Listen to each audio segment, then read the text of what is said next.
Okay. Well, hello, everyone. My name is Alex Alderman, and I would like to welcome you to our second annual What Works conference here at Kenyon College. The general theme this year is What Works in Diversity, Equity, and Inclusion. And we're very excited to be starting this year with some workshops. I am going to, as you know, we try to do here at Kenyon, we try to give a land acknowledgement at all events. So Kenyon College acknowledges that the lands on which we live, work, celebrate, and heal are the ancestral homelands of the Miami, Lenape, Wyandot, and Shawnee peoples, among others. The disputed Treaty of Greenville of 1795 and the forced removal of indigenous peoples from this region allowed for the founding of the college in the early 1800s. As a community, we are committed to confronting this dark past while also embracing, through education and outreach, the many indigenous communities that continue to thrive in Ohio. And so I'm going to introduce our speakers. This first workshop here is going to be on creating a more inclusive syllabus. Our workshop coordinators, hosts are Jedidiah Rex, instructional designer and technologist at Lawrence University, and Rose Theisen, grant evaluation analyst and coordinator at Lawrence University. So I will hand things over to them, and I hope everybody has a very productive workshop. All right, welcome. Thank you for that introduction, Alex. And let me make sure this is. So welcome to our Creating an Inclusive Syllabus workshop. We sent some documents to those who'd registered. So if you have those, if you can get those out, and we asked you to do a couple things, to look through the document and note what elements did you expect to see, to note what elements may have surprised you, and then to note any questions that you might have about those. So if you had time to do that, you can get those out and review those. We're going to take a few minutes now to let anyone who hasn't had that opportunity to do so. All right, so let's take a few minutes to review that document, and then just note some things that you expected to see, some things that maybe surprised you, and any questions you might have about that document.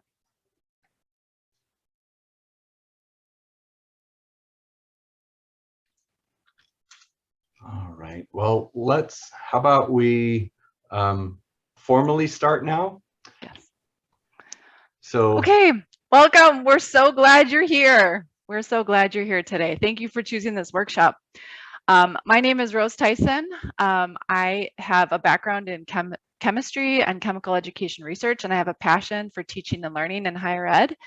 And I've been working with Jedidiah for the last 3 years on creating inclusive syllabus workshops and working on the HHMI Inclusive Excellence in the Sciences grant.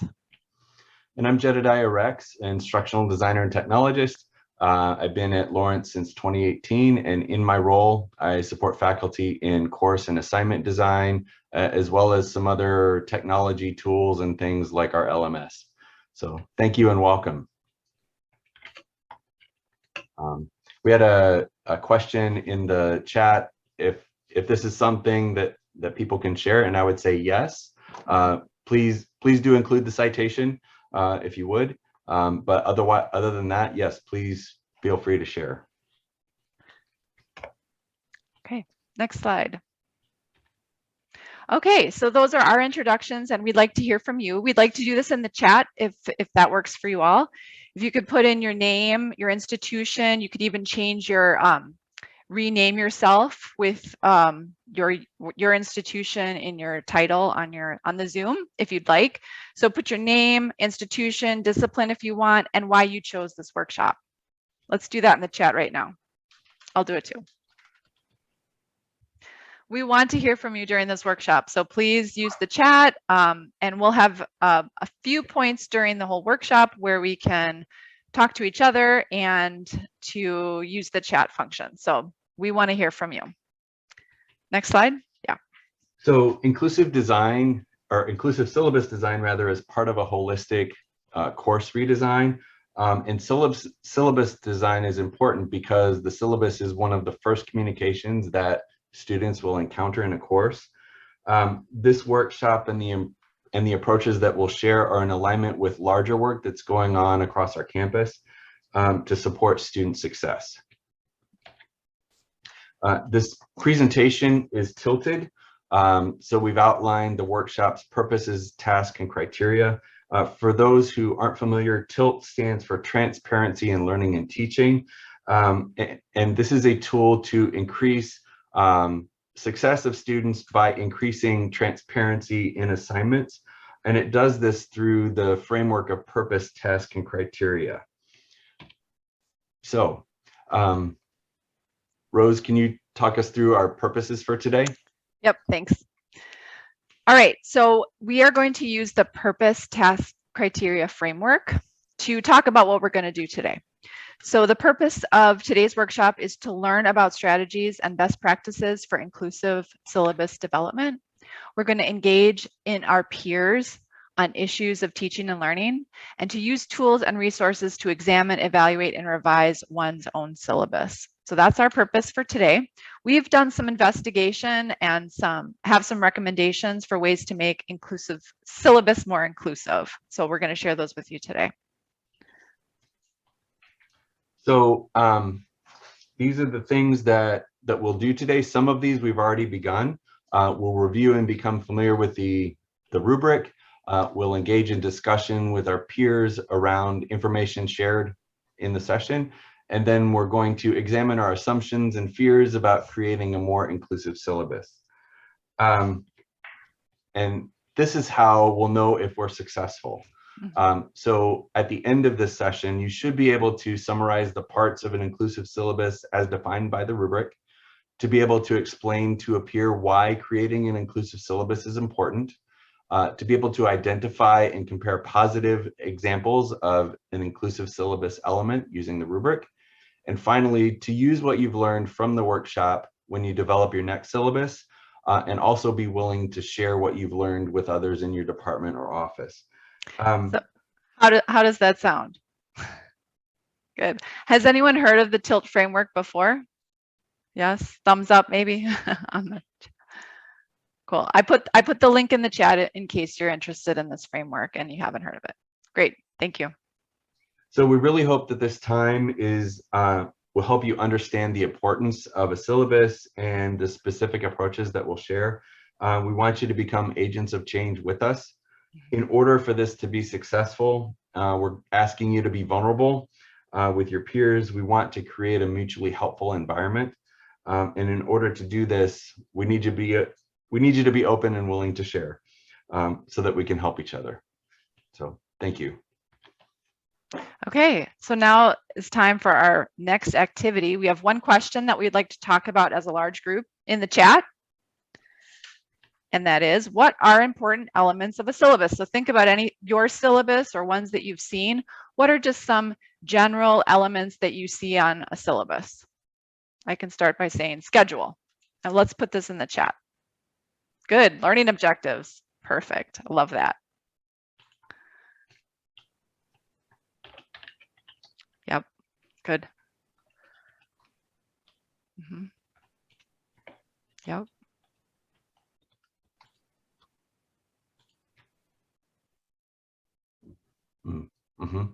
Grading scale, assignment due dates, required materials, course schedule, assessment, overview, faculty content. Great. So at Lawrence, next slide. Oh, there we go. Okay, at Lawrence, we do have a few guidelines about what a course syllabus should have. And you can see that a lot of the things that you put in the chat are also what Lawrence University suggests: faculty contact information, course description, due dates, policies, and tone. So let's turn our attention now to what is an inclusive syllabus. These are some general syllabus elements, but what's an inclusive syllabus? So more than a traditional syllabus, an inclusive syllabus really is centered on the student. and communicates specifically how students will be supported, how their voice matters, and it shares the tools and the information that they need, the students need, to succeed in a course. For us at Lawrence, our definition of inclusive excellence is why, for us, an inclusive syllabus is important.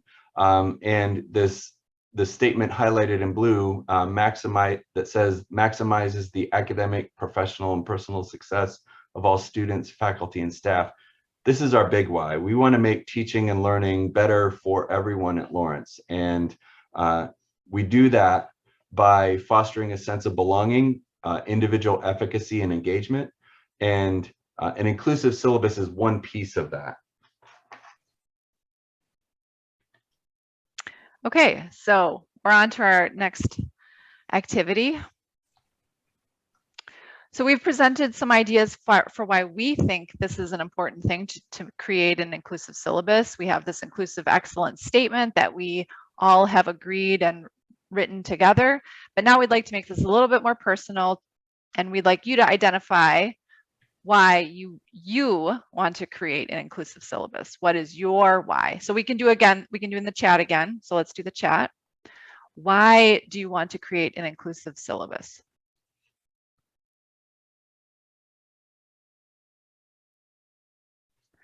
So all students feel seen.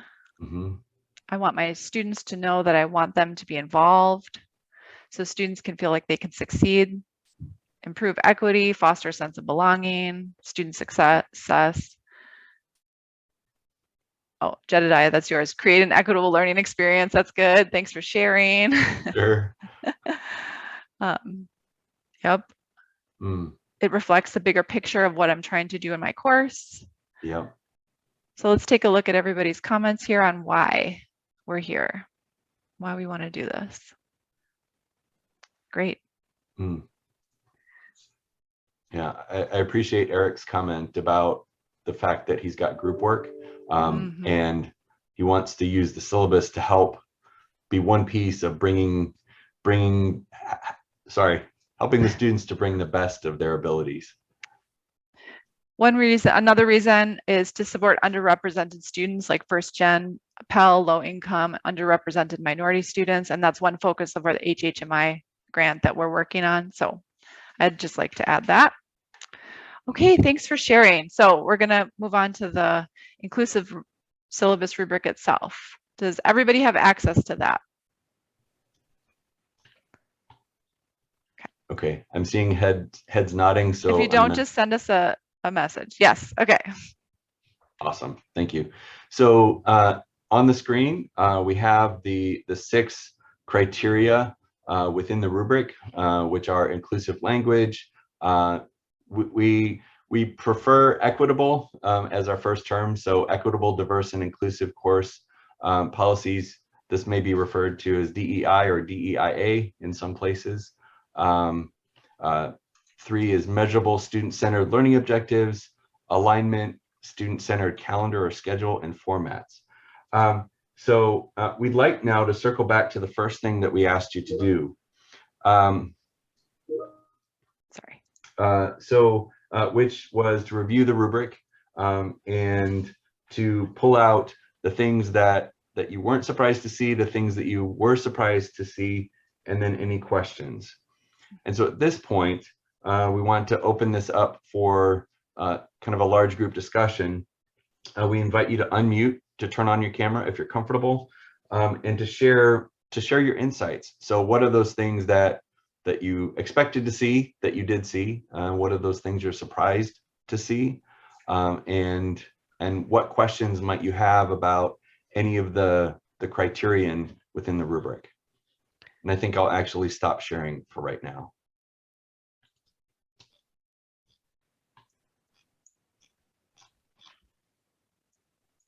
Carolyn has her hand up. Hi. I was just wondering, so, reading through this, there's like the general categories I kind of expected to see, and I love the way that you broke down what to look for. I was curious what you all mean by an inclusive excellence statement. At our institution, we talk about DEI statements, but this isn't a phrase that we've used, and I would love to know more about what that looks like in the context of what you're talking about here. That's a great question. Do you want to? I can go ahead. Take that. So the statement that I shared earlier, our inclusive excellence statement, that was a statement that was created with the assistance of our then VP of Diversity, Equity, and Inclusion, and our HHMI implementation team, which is the large group of all of the instructors. So they, as a group, came up with this definition of what inclusive excellence means within science, technology, within the STEM fields. And that definition was then, the words are escaping me. Anyway, sent to the Inclusive Pedagogy Committee. They approved it.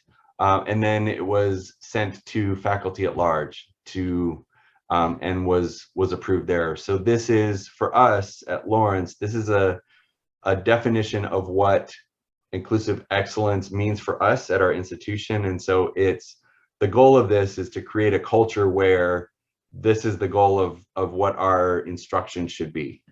So I think for your university, if you want to use DEI instead or have your own statement, then you can apply that to your own university. That's what we used at our school, but I think you can change that. Does that answer your question? I think you can modify that to what you use at your institution. We use the inclusive excellence statement. Yes, that answers my question. Okay. It sounds like what's interesting to me about that is it sounds like it is more of a set of commitments than a set of expectations for students that you often see in DEI statements. So thanks. That's interesting. You're welcome.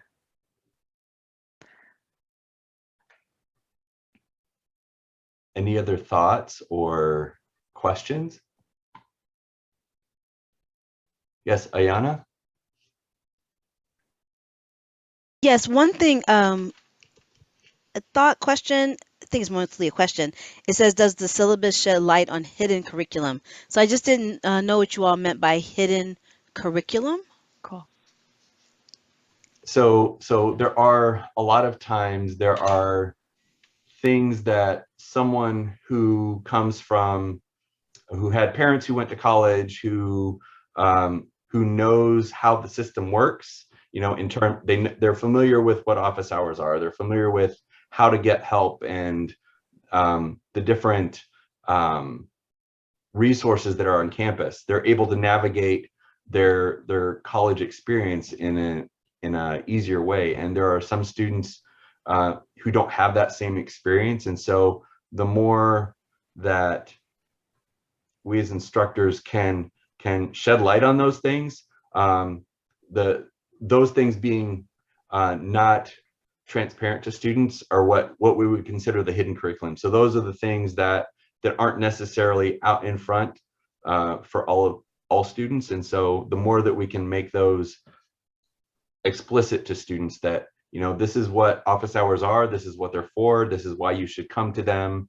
And that's just one example of. We've had several professional development speakers and book readings on campus where we've used this term hidden curriculum on our campus. So like the Privileged Poor book by Anthony Jack, and also Marcia Chatelain. I don't know if I'm saying her last name right, but we had some seminars and some book club readings about this term. So thanks for asking that. That's a good question. Yes, Amy Jo. Thank you for this. One of the things I was wondering is in terms of the criterion 6, the format. So I've been to universal design workshops, so I appreciate some of what's talked about in here, but kind of going off of that last question with the idea of linking students to the resources or what they are and where they are, how they find them. I know one of the things that maybe isn't part of an inclusive syllabus, but certainly is part of kind of moving a syllabus into the 21st century is not making them be like these 20-page litigious documents. And so So in your criterion 6, you have the idea of creating links to these additional resources and also offering the syllabus in multiple formats. And I'm just wondering what the importance is between having a physical paper copy of a syllabus versus having kind of the electronic living syllabus where all of these live links to these resources on campus can live much more effectively. And I guess I ask that both to gather your opinion, certainly as experts, but also just in thinking about, I don't know, sometimes paper is powerful, right? Like I give you this piece of paper because it means something versus electronic documents, which are super accessible, but are like also really easy to ignore. Yeah, so I appreciate what this is about. I'm wondering how to balance the electronic versus paper. This is a great question. So we've conducted this type of workshop on our campus several times, and this is a question that comes up every time. Like, how long is too long? If I give a 25-page syllabus, they're not going to read it. So how can I get students to engage with the document? And then also some accessibility issues, like if you don't have the internet that day, you can't access the electronic copy, or if you aren't by your paper notebook and you only have your phone, then you don't have the information that you need. So we've heard this before. And Jedidiah, you want to let me follow up? Share my screen. So what I'm sharing is a list of different format examples, and I think Amy Jo, you kind of outlined these already, so I'm not going to read through the list. But I mean, I think these are the options for what you have in terms of how you might share a syllabus. I think for certain, paper is kind of the traditional one. And I think our recommendation is a both-and approach, to not necessarily create all of the things, because creating all of the things takes all of the time, but to leverage some of the web technology in ways that benefit students, and also the paper approach as well. So, and I think so here's some examples of some different formats. So this is it's an infographic, web-enabled infographic. You can also use the LMS, and I don't know what your LMS is on. It might be Moodle, might be Canvas. The tool doesn't matter, but you can, within the LMS, you certainly can create web pages with information on them, and you can use links in that way. You can create a getting started kind of module that has information. So using all of those different capabilities to create a resource. This is kind of complicating the idea of what a syllabus is and should be or could be. I don't, you won't hear me say a syllabus has to be one way or the other. But I think students benefit from having one place that they can find the information. There's some research that says students may appreciate a longer syllabus. That kind of doesn't jive with lived experience and anecdotal experience. But all that to say, so I think the question here for this criterion is really important. As you think about different formats, and it's what limits or barriers are you removing or creating by how you present your syllabus. So you could have a paper only, and if you do that, then you are not providing something, you can't add more information. So that if you only use paper, then you're creating this long document. And so that might be a barrier to some students in reading this novel. Or if you only do online, then the limit is students have to have internet access and electricity to be able to access that resource. So so this is where I would sit, and I hope I addressed your question, Amy Jo. But I think there's not one size fits all. That's kind of what we're going to say again and again today. There's no one way to make an inclusive syllabus, but there's questions that you can ask yourself to make the best choice for your students and to use the resources and the data to help you out and your peers and us. Okay, Joan, you're up next.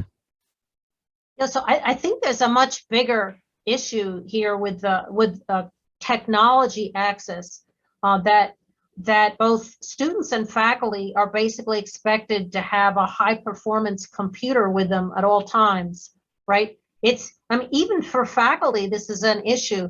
Like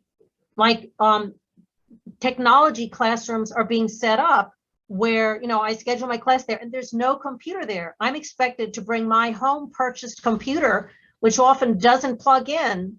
And if that's a problem for me as a faculty member, what about for students? There are classes now that were featured in an equity institute that require students to have a computer that starts on a dime and they fail if it doesn't that day. So I really think this is a major thing.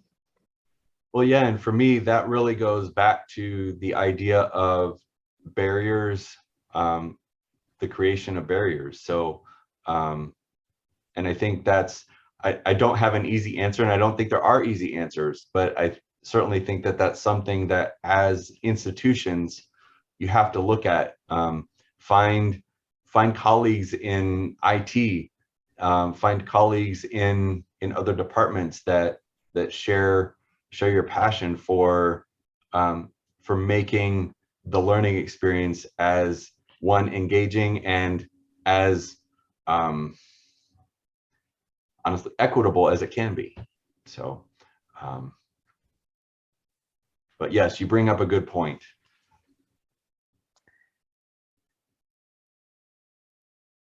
Anyone else have did an element surprise you, or do you have any other questions? Or is there anything else that needs more definition?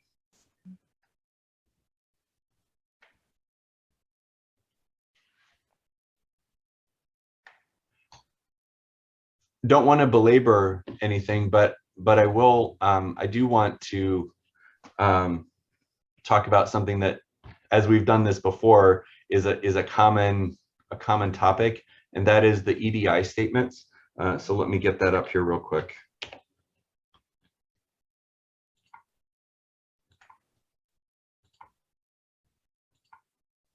So what you see here are some example EDI policies and statements. You may have some of these in your courses.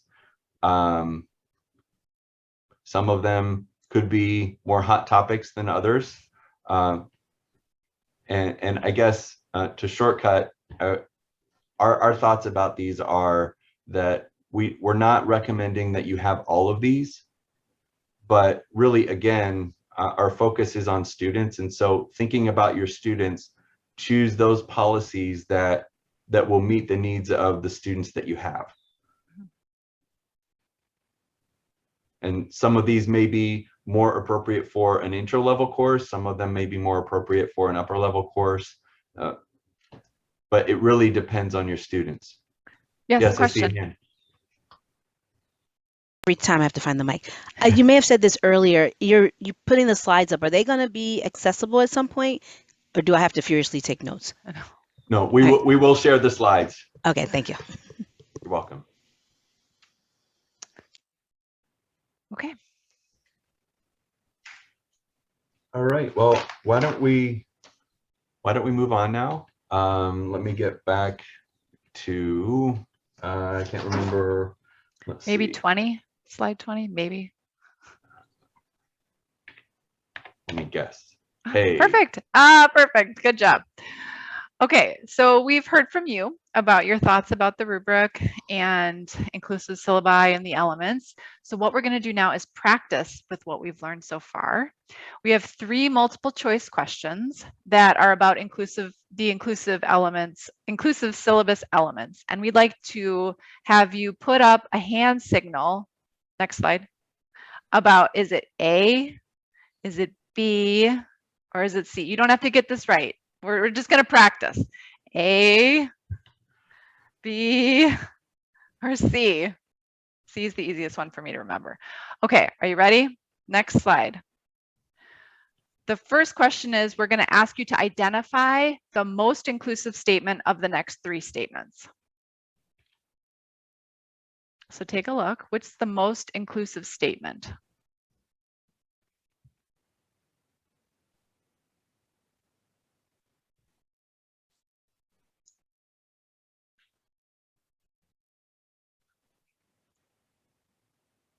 Yay. I'm seeing, yep. Yes, good. Okay. So so I'm seeing a lot of C's. We have heard in other workshops that we've done answers of A and B. So some people think the other statements are inclusive. We think the most inclusive one is C. Does anybody want to unmute and share their rationale for why they chose C?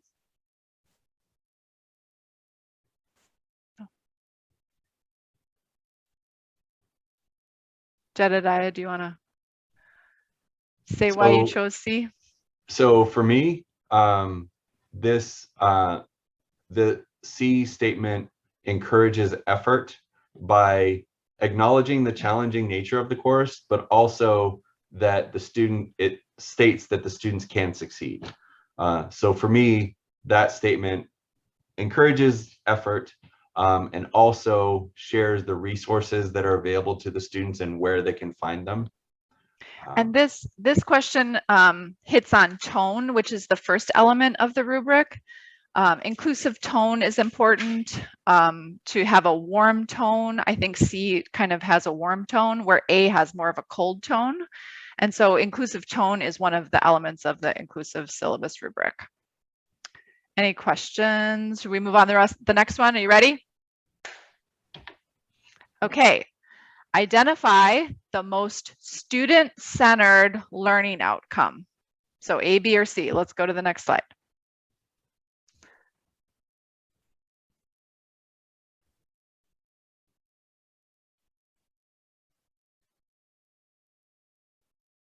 What's the most student-centered?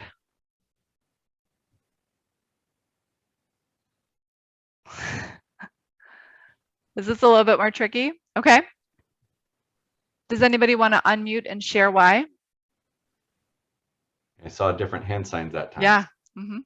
I Yes. said A because they are words that I understand. And so if I was a student who just came to the class, this one I'd be like, okay, I understand what that means versus rondo, fugue, and sonata. I'm like, I guess I'm going to learn that one day. So that's why I chose A. Okay. Okay.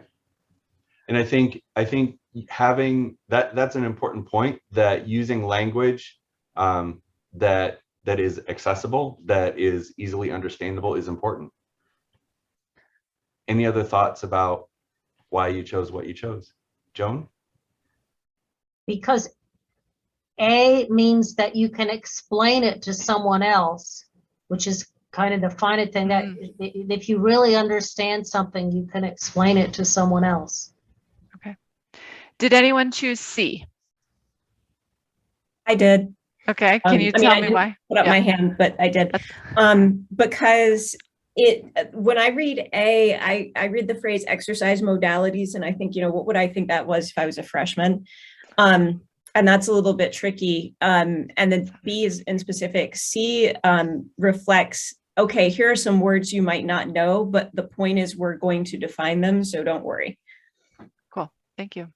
So one thing that we heard in our research is having the student-centered learning outcomes be measurable. Can you hear or see a student do one of these things? So that's how I frame the different learning outcomes. Can I hear it or see students do this? Alex, do you have a follow-up? Yeah. So I mean, I think one thing that I think of is student-centered doesn't necessarily mean student-facing. Mm-hmm. And that's one of the things, it can be, what I like to think of these learning objectives, learning outcomes is it's sort of like a vector, like going from where you are to where you're going. And where you're going may not be something that's comprehensible to you. But as long as it's still centered on it's coming from where you are, then it's still usable and it's still student-centered, even if it's not student facing. Interesting. Thank you. Any other perspectives? Okay, are you ready for the last one? We're going to move on to the last one. And this one is a little bit trickier. Identify the most closely aligned learning outcome and activity. So we didn't specifically talk about alignment. This is the 4th criteria on the syllabus rubric. And alignment talks about how learning objectives are aligned with assignments. So let's take a look at the statements. And we have the learning outcome and the activity. So you might need a couple minutes to read this over, but which one is the most aligned?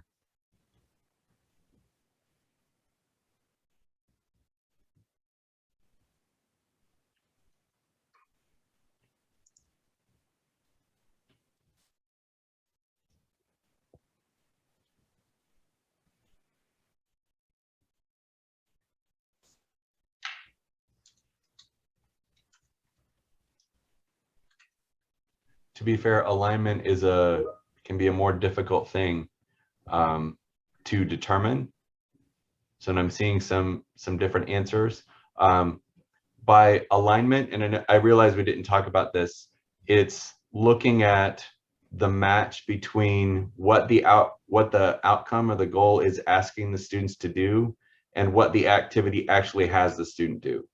So is the outcome asking students to and for me, I use Bloom's a lot with this to figure out alignment. So if you think about that bottom level, which is remembering, so is this a list of vocabulary that the students have to memorize and then pick on a quiz? They have to choose the correct definition of the word. So that would be highly aligned, where the goal and the activity are aligned, or they match. So that's what we're talking about here. I saw some B's, I saw some C's. Does anybody want to share why you chose what you chose?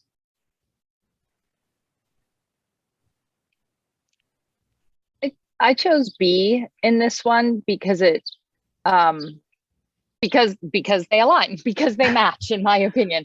I mean, the learning outcome is to listen to and differentiate, and the way that will be assessed is in a listening task. So those seem better aligned for me than the other ones. I'll stop there. Yep, that's what we were thinking about when we wrote these, or when we compiled these. It is a tricky one, but it gets you thinking about how learning outcomes can be aligned to activities, and how that deepens and strengthens what you're trying to accomplish. Does anybody else have anything? Yeah, Jedidiah. No, I was just. I want to say that if I'm the only one who chose C, I chose it because I misread B initially, and okay. I changed my answer to B. That's okay. You can do that. You can choose again. Rebecca. Hi, thank you. I just wanted to mention here, when we're talking about alignment, one of the things that I've been thinking about lately is, and you've kind of done it with us, which is to help students identify their why.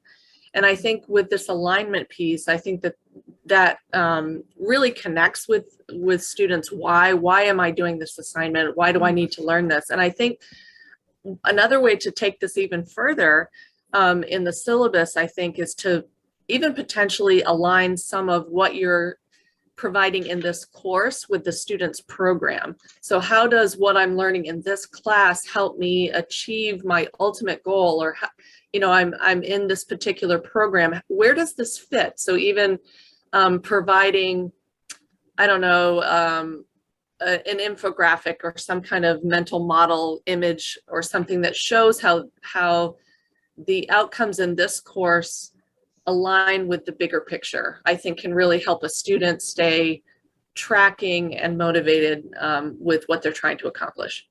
That's a great point. So we have an example of that that we'd like to show you. This is just one way of maybe showing an example of what you just kind of mentioned.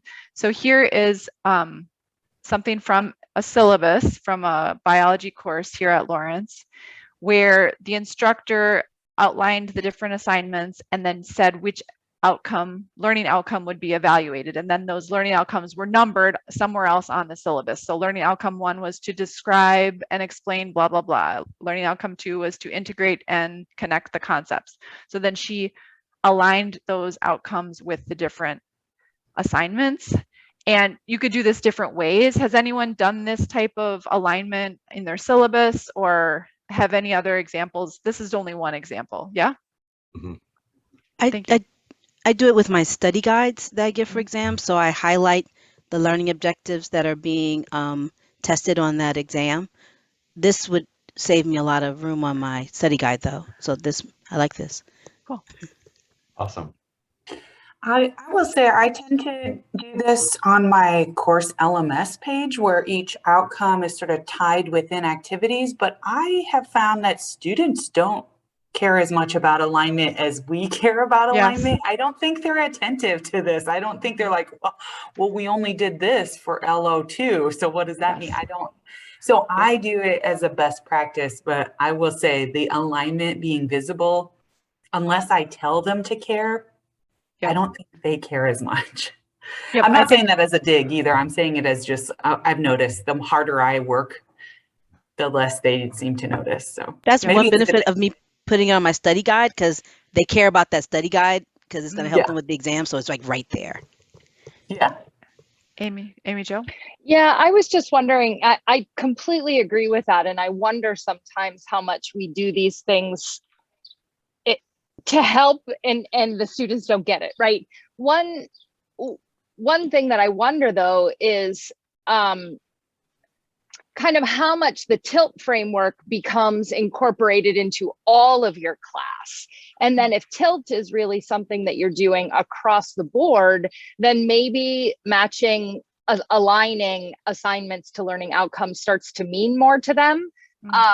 And I've not been successful at doing that, right? Like I've done bits and pieces of this alignment and I've done bits and pieces of TILT. So I haven't brought them all together yet, but I wonder if that would help us some if we got better at making that really a practice that goes into all parts. Mm-hmm. I would venture to say, I think so, but I don't have data on that, unfortunately. Joan. So I think alignment only reaches students if it happens instantaneously on the fly. Like what we're about to learn right now will explain to you, why the tides work at the shore, if they care about that, or explain in a microbiology course, why virus affects some people more than others, so you come up with something that's immediately relevant to them right now and then align it with what you're teaching them. That's because that's when they're listening. Mm-hmm. But I agree that putting a list of things, they ignore that. Mm-hmm. Well, and to get on my TILT soapbox a little bit, I think the power of TILT isn't just in the listing of the purpose, task, and criteria. It's in that discussion that happens as you talk about an assignment, like you were saying, Joan. It's the in the moment where you're talking through, okay, this is why we're doing this thing. This is why it's important. These are the things that you're going to do in this assignment, and this is how you know you're successful. And it's that conversation, the feedback that happens that dispels my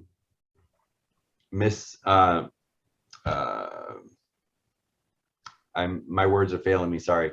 Anyway, it's in that discussion that the students gain their understanding and they get engaged in the activity. Yep. So that I think is to your point, the in the moment is where it's at. So I see one comment in the chat about older students caring more according to research, and that this alignment is done in course planning, but not on the syllabus currently. And then, trust me, this isn't busy work, just putting value to what you're doing. I think that is very important. Yep. Okay, any other comments about alignment or student learning objectives? Or we didn't talk about schedule or any other element, syllabus rubric elements. If not, we can go to the next slide. Okay, thank you for participating in our quick quiz. All right, now we're going to pause and reflect. Okay, we're going to review the session so far. So at the beginning of the session, we talked about we would like to workshop participants to summarize the elements of an inclusive syllabus, to explain reasons for creating an inclusive syllabus, and to identify and compare positive syllabi examples. Did we do that? Yes, okay. And we asked you to review and become familiar with the rubric, to engage in discussion with peers, and to examine assumptions and fears about creating a more inclusive syllabus. I think we didn't get to that last one, but I think we're going to continue working on that throughout the next hour. Next slide. Okay, so moving forward, we're going to do a little bit farther or go a little bit farther and differentiate between more and less inclusive syllabus elements. We're going to look at your own syllabus and talk to peers. And then we're going to formulate a plan to revise a syllabus. We're going to do that through discussion. And hopefully this is a starting point for you to create an action plan. And so, yes. Okay. Yeah. All right. Okay. Shall we hit our next activity? Yes, please. All right. Okay. All right. So we said, or this inclusive syllabus rubric that you have in front of you can be used to create a new an inclusive syllabus from scratch for a new course, for example, or it can be used to evaluate a peer's syllabus or your own syllabus to see what's working and what can be improved.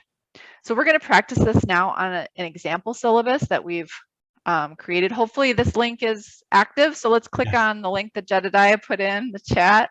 I hope it works. Fingers crossed. Let's see what happens. Is it working? All right, we see it. I see a thumbs up. This is great. Yay. Okay. So next slide. Sorry. Okay, so what we'd like you to do is just look through this example course syllabus and using the syllabus rubric, rate this syllabus using the criteria. So give it a 3, a 2, a 1 for each of the different elements. We're going to give you a couple minutes to think about this, and then we're going to talk in small groups about it. So take a look. We're going to create some breakout rooms. You can keep your camera off, but we would like you to talk to each other in some way when we put you into groups. Yeah. Hello, you're back. Hello. Look at this, all these people. This is so good. And I will say real quick, a housekeeping thing. This did keep the groups, so we can use them for the next activity. Great, awesome. Okay, so we would like to, I have 2 questions for you. How and where did scores differ between people? And what did you learn about using the rubric? So if you could share, volunteer, what you talked about in your small groups. That would be great. I can speak up for our group, which was, I don't know if you need to know who's in the group. We didn't differ at all. I think we all felt that this syllabus scored a 1 on every aspect. So we could see some places where they were trying, but really nothing above, getting to the making progress level. Perfect. Did anyone have scores that differed in your groups? Not so much.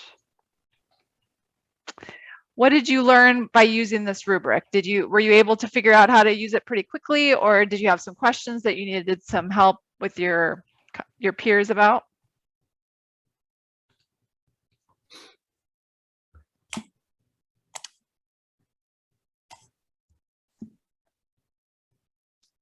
To speak up for our group, we did. Great. We just kind of went through the syllabus and talked about ways to improve and talked about some of our experiences. Yeah. We thought that the rubric kind of helped us shift in different specific ways. So we thought that was kind of helpful. Good. Thank you. Appreciate that feedback. Yeah, like I mentioned to the groups I was able to get to, we made this syllabus purposefully bad. But we're hoping that there would be at least a couple places where there might be some differences, but I think for us, the power of the scoring isn't necessarily in getting a number. Mhm. It's a way to talk about the syllabus, and it's a tool for being more specific about that discussion. So the number really isn't the important part. It's the discussion about it. So Great. Okay, so what we'd like to do next is, so now we have practice with the rubric and with an example bad syllabus. We'd like to now talk about your own syllabus, what you wanted to talk about with your own course, or any questions you have. Do you want to share the slides? Slide yes. 37-ish. 1 second. I think it's this one. Is that the right one? Yeah. Yep. Okay, so now if you have a syllabus, if you want to ask your new friends about the syllabus, you could talk about one thing that your syllabus has going is going well, what's inclusive, what you would get a 3 on, or what's something that's less inclusive that you would get a 1 on that you're looking some feedback on. You could talk about why you brought this particular syllabus or what you're working on in terms of this syllabus.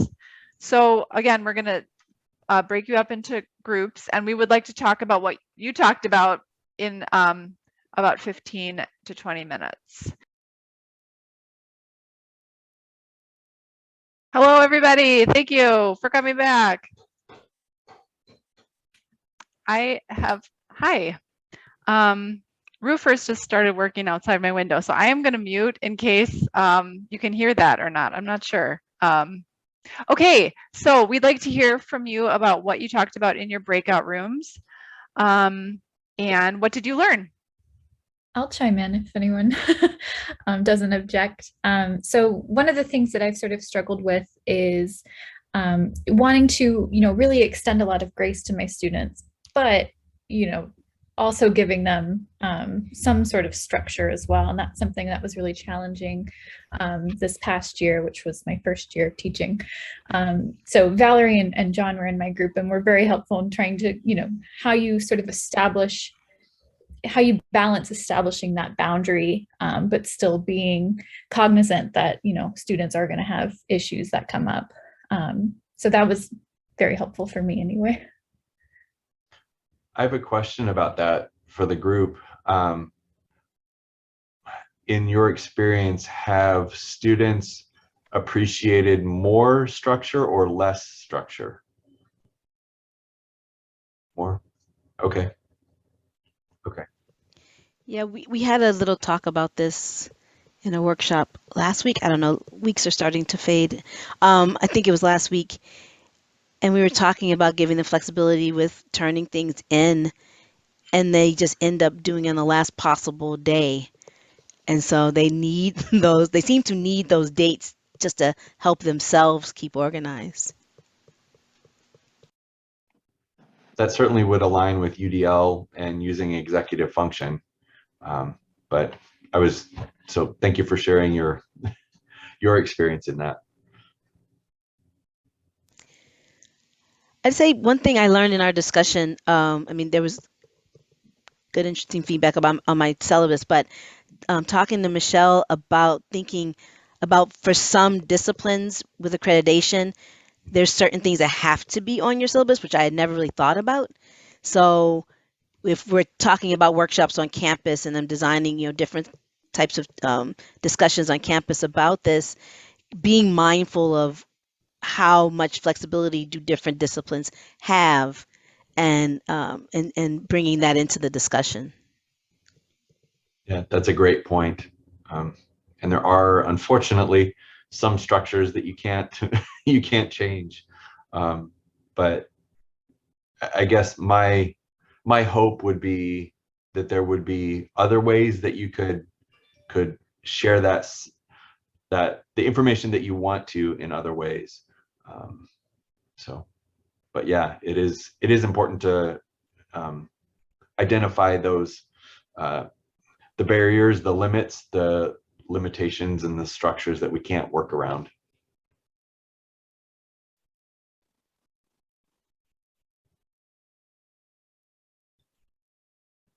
In our group, we talked about the concept of resiliency, and I know that this term is especially, like we've been talking, it's been difficult to navigate the flexibility that students want and the deadlines and all of that. So we heard about this resiliency workshops and the concept of resiliency and how we can maybe add this to our syllabus as well.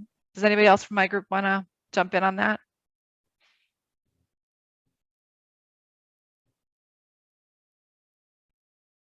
I'll say something.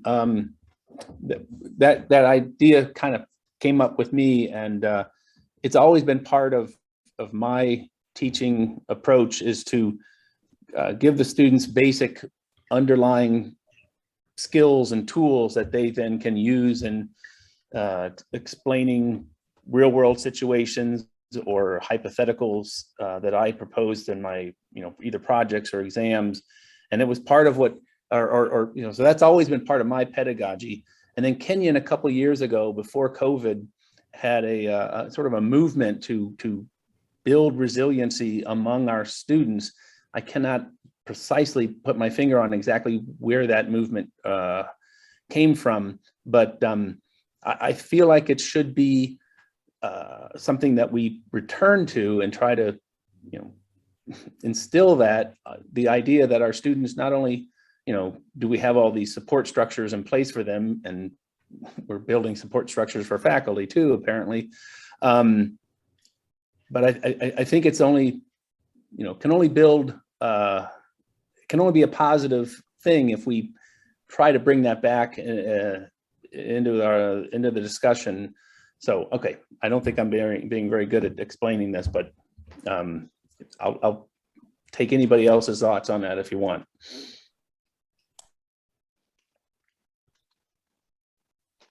Thank you, Rebecca. Yes, thank you. How's that? Yeah, and to your point, Eric, I think, whoops, sorry about that. Come on, YouTube. Sorry about that.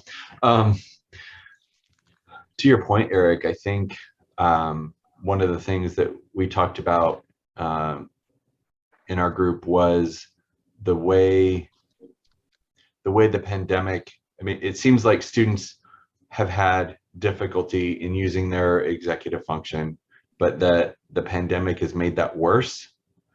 And so I think now more than ever, getting the growth mindset things, the trauma-informed teaching things, the anything that we can do to help support the students in using their executive function will be beneficial. So right on. I'm curious to hear from the group about the rubric in particular, and how that, did it inform your conversation, and if so, how, and was it helpful? So yes, please.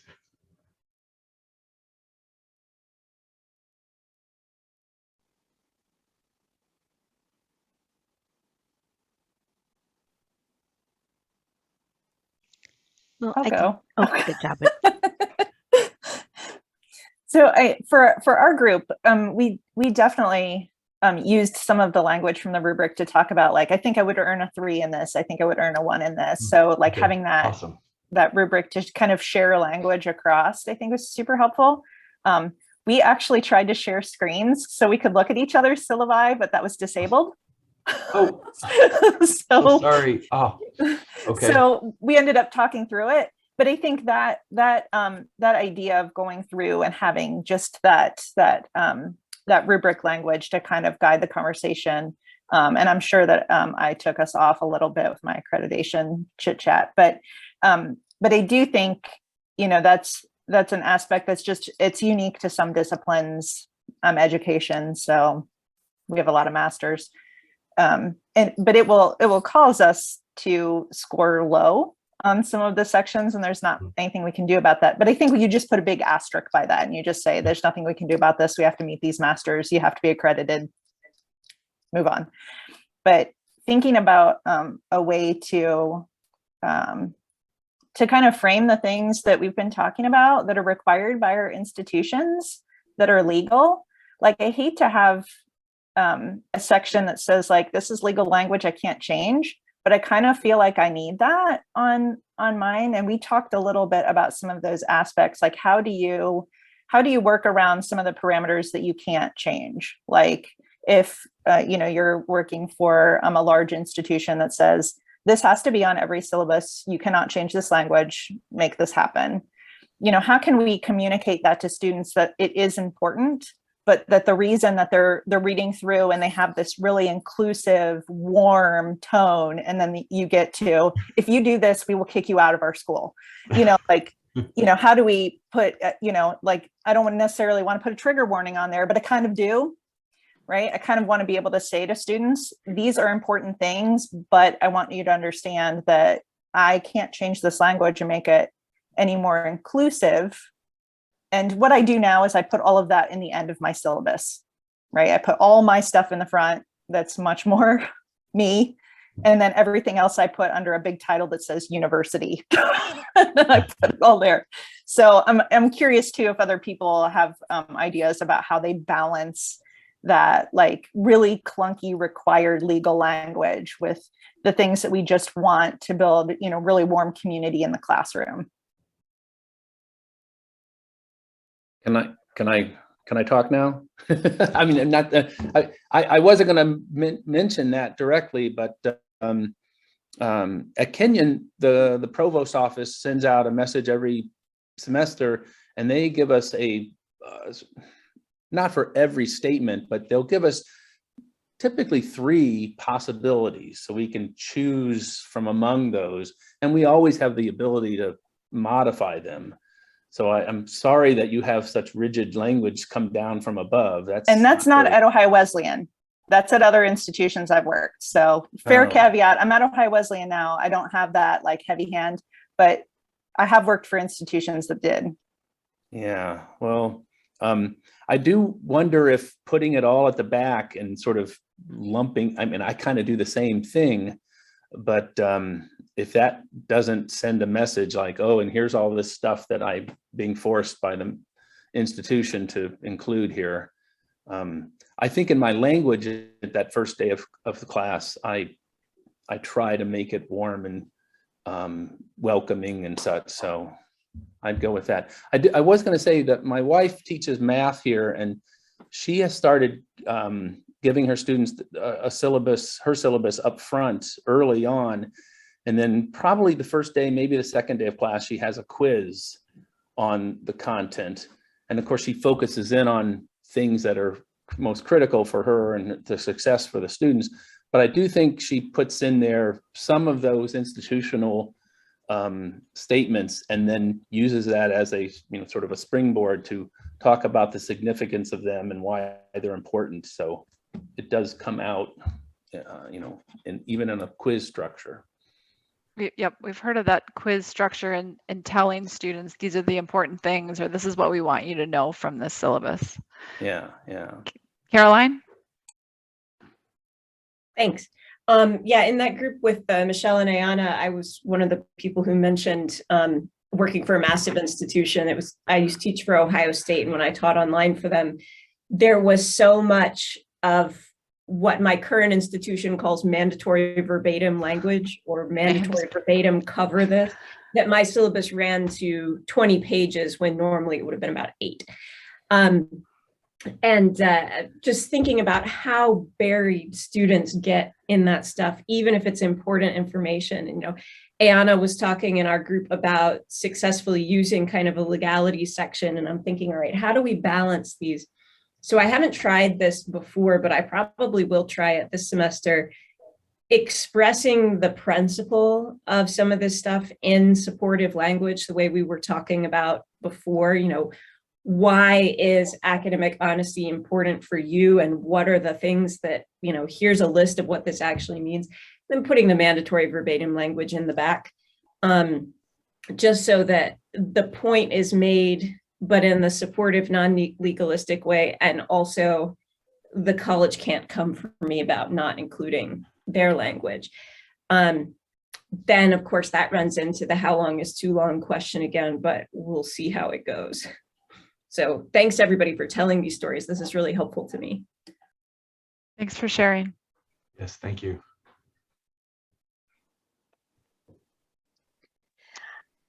I can add, I'm at the University of Illinois at Springfield and in the School of Education, and my syllabus are, or syllabi, they're 20 pages long also, and we are required to have everything in a specific order. So I have to stick with it also. I guess as Michelle was saying, so it's not really much of me in it.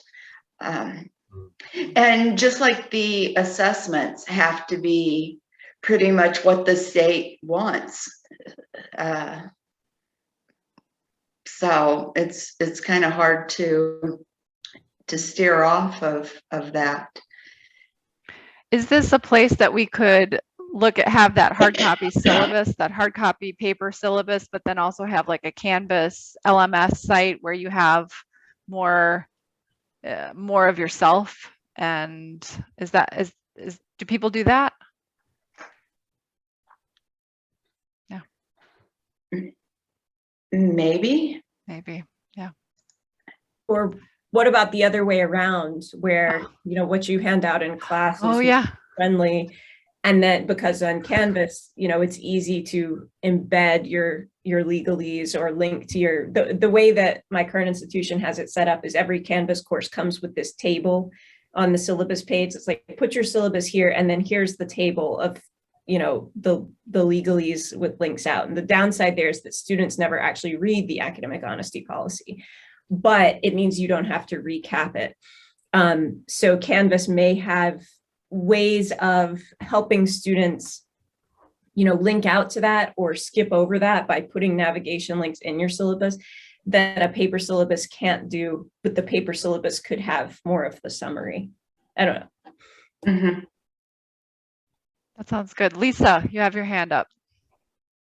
I apologize, I'm late to the game, but I want to add one thing that we are doing at CO. We have a syllabus template, and we've spent so much time trying to figure it out, how to make it warm and inviting while keeping the policies. So one of the things we did is we have a table in it, and it says these are our policies, and this is what it means. And that's where we put in our real life, narrative examples. And we just started that last year, and it has it feels good. So, in things, especially some of those policies that seem very punitive or just harsh, the language, and this was our way of making a change without going through and saying, we need to change how the mission statement reads because it's not friendly. That seemed daunting, but to be able to say, okay, so what our plagiarism policy means is that we want to teach you how to be good writers. Like it's not, nobody wants to catch you or fail you. So we've put in some sample language of, soft language, but encourage faculty to make that part very much their own. Thank you. Okay, so we wanted to then next ask you, how will you use this discussion to revise your syllabus? So kind of an action plan on what's next.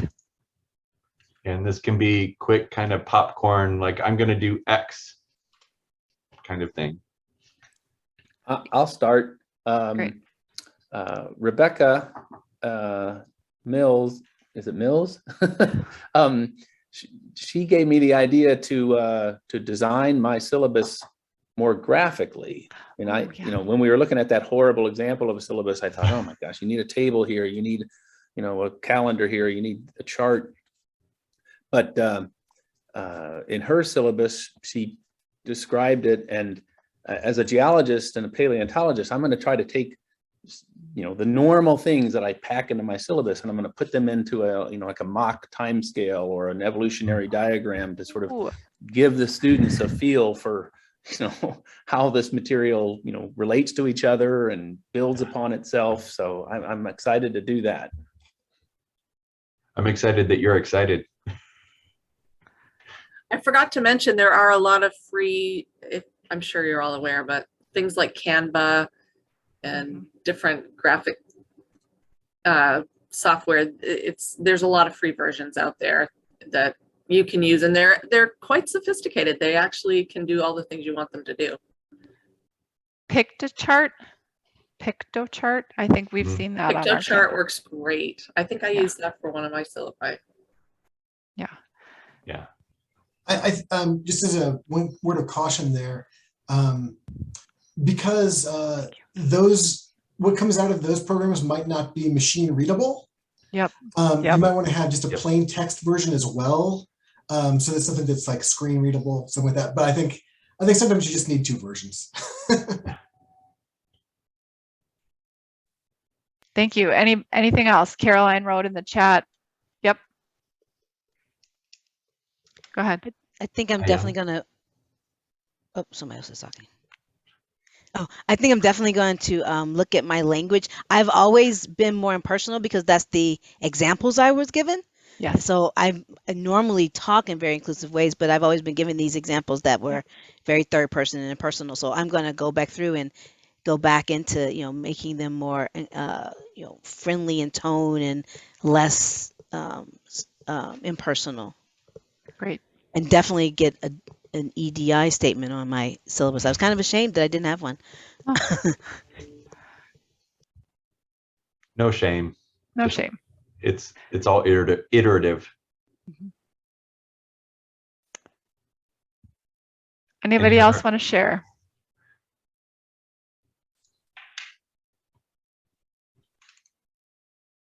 All right. Shall we review real quick? Yeah. All right. Let me share the slide. Okay, so going back to what we said we would do today, we said we would differentiate between more and less inclusive example elements. So we did that, right? And then we would critique our own syllabus in the light of in our rubric. So we talked through that with our peers. And then we formulated a plan to revise the syllabus. And some of you shared and some of you are just thinking still, which is great. We engaged in discussion. We collaboratively evaluated a recent syllabus and we created an action plan. So how do we do? Awesome. I think we've had great discussion. I've appreciated the collaborative work that I've seen and heard, and I really appreciate the plans that I hear coming out, and we'll see in the future. So that's awesome. We hope that you're able to use this rubric moving forward for yourself, and like we said at the beginning, please feel free to share with your colleagues. And we hope that you'll be able to take this information from our time here and share it with your colleagues moving forward. We do have, oh yes, our call to action. We don't want this information to stay here. Please take it with you and share it wide and far.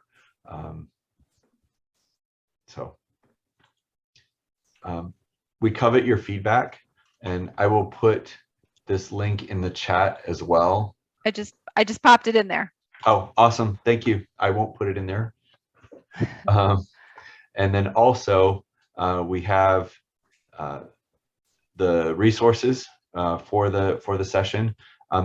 The slides currently aren't there, but they will be there soon.